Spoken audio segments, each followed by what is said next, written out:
Apparently Mattel has gained back the DC license in some capacity. And I'm gonna be honest with you guys, people are getting excited about this way too quickly because I've read a couple of articles and the language they use is way too ambiguous to go ahead and say that they're taking the license away from McFarlane Toys. For all you guys who have been out of the loop for a while, Mattel used to make DC toys, and they were of dubious quality. A lot of people look back on them with rose-colored glasses because they're just 6 inches, and that's all that really matters to them. But let's be real here, guys. Mattel's toys were awful. They looked like chew toys with barely any articulation. You think that McFarlane Toys doesn't have articulation?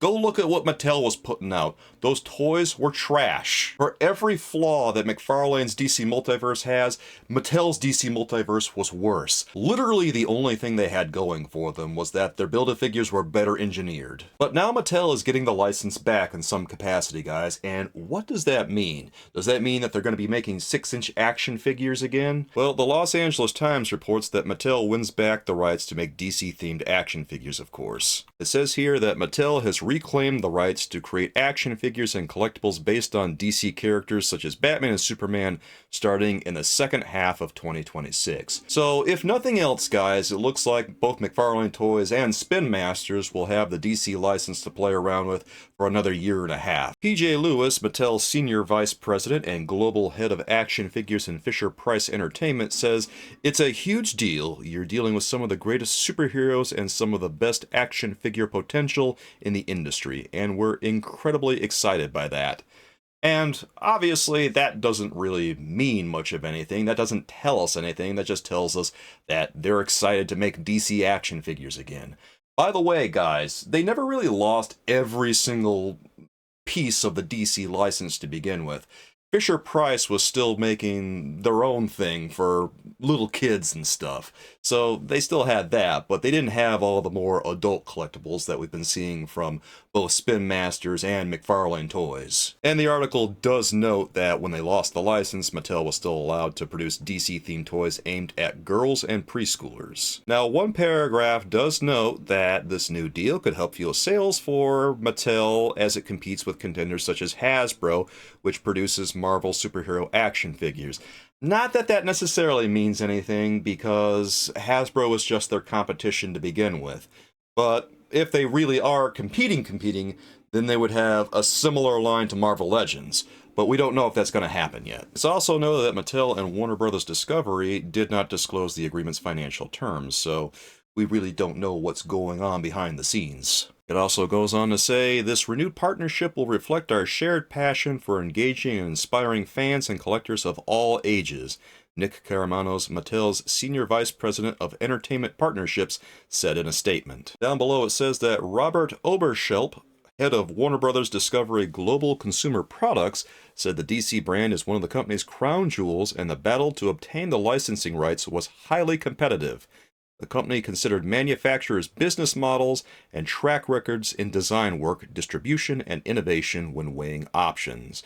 What Mattel really brought was a very clear understanding of our brand, he said, adding that the toy maker's global reach was an important factor. So as you can see, guys, the article has some pretty ambiguous language, but the overtones are not great for the people who are currently holding the license. If I had to hazard a guess, I would say that it feels like Mattel's gonna get the license back and they're gonna be making some 6-inch action figures. It is curious that they don't come right out and say that they're gonna be making these toys or that toys, but it could be a case of it's just a business article and they're not really getting into the nitty-gritty of what this deal entails. I don't know that I feel comfortable making any definitive statements about what's happening here other than it looks like somebody's losing the license, and it could be both Spin Masters and McFarlane. I would almost definitely say it's Spin Masters because their work with the license has been pretty unremarkable.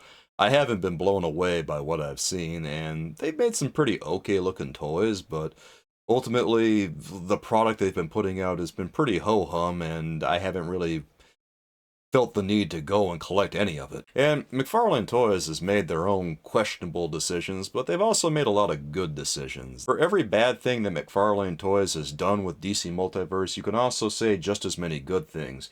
You can't accuse them of being lazy with the license. They've done a lot over the course of 5 years, and they've put out a lot of product and made a lot of new ideas.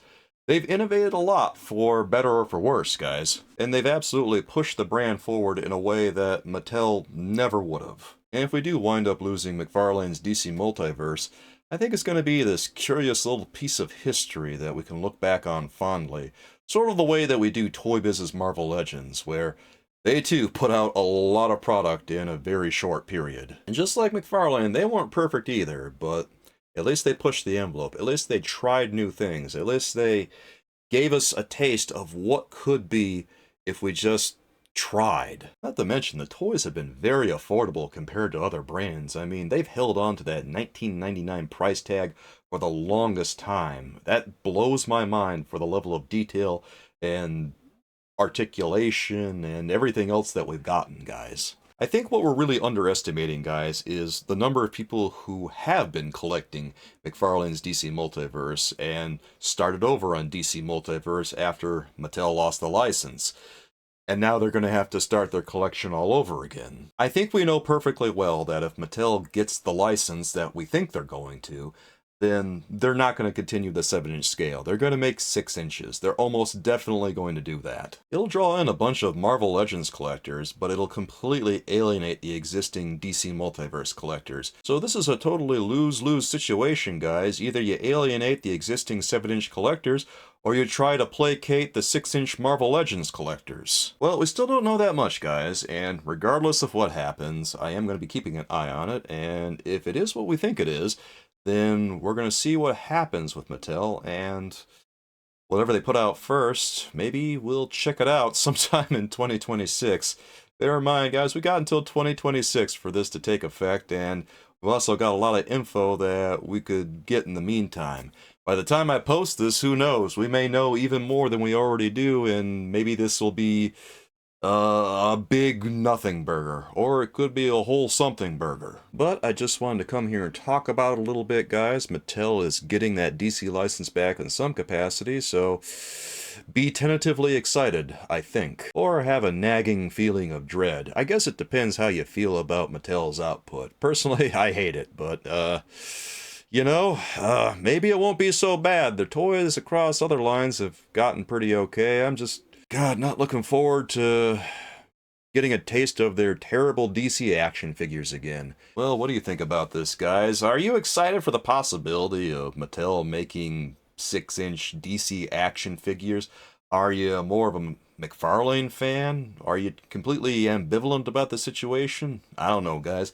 Let me know what you think down in the comments, because I'd love to hear from you. Be sure you check out my other videos. In the meantime, soulmates, and I will catch you again soon, everyone.